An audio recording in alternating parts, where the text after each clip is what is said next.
As we continue now with our study of the hard sayings, again we turn to the epistles of the New Testament. And the one that we have today is important for several reasons, and frankly, for reasons far beyond the particular matter that is addressed in the text. And I'm referring now to this question of women wearing head coverings in church. I know that there are some churches that get into great controversy about this, but for the most part, in the church today, at least in the American church, that tradition of women covering their heads in worship on Sunday morning has been abandoned. Now, this passage is replete with difficulties for us living in the 20th century outside of the local situation of the Corinthian congregation. And it raises a bigger question than the immediate question of head covering. And the question is this: what is the Christian's obligation with respect to keeping customs that were kept in biblical times?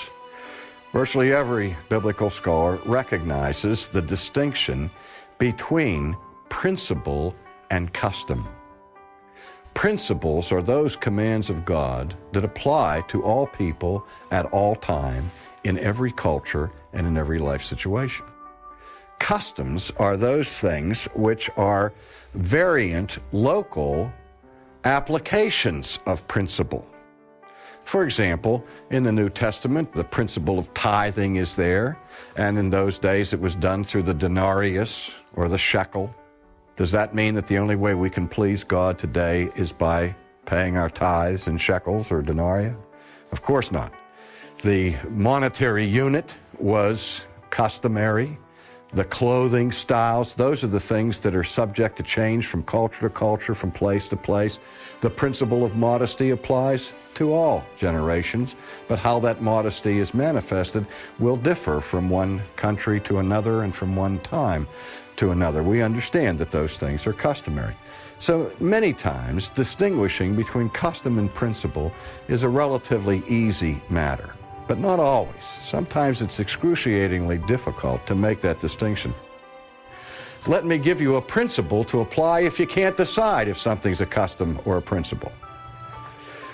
Biblical principle would be whatever is not of faith is sin.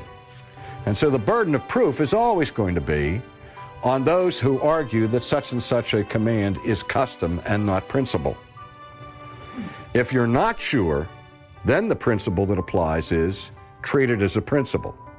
Because if you treat a custom as a principle, the only guilt you bear is for being overly scrupulous.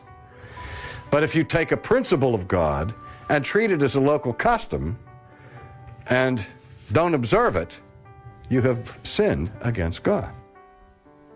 The argument that you read in almost every commentary is this: that we know that in Corinth, that one of the signs of the prostitute was not a red light over her door, but it was the sign of the uncovered head. And Paul is saying, he's telling the Corinthian ladies, for heaven's sakes, don't come to church looking like prostitutes. Now here's the problem with that. I don't doubt for a minute that there was a problem with prostitutes in Corinth. And I think that it's very helpful to go and examine the cultural situation, the life setting in which that scripture comes, to try to gain clues for understanding the whys and the wherefores of certain admonitions. I think that's a very appropriate thing.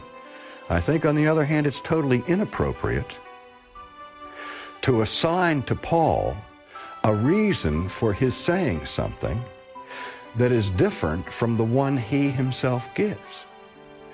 Paul does not leave us without a rationale or for a defense of covering the head.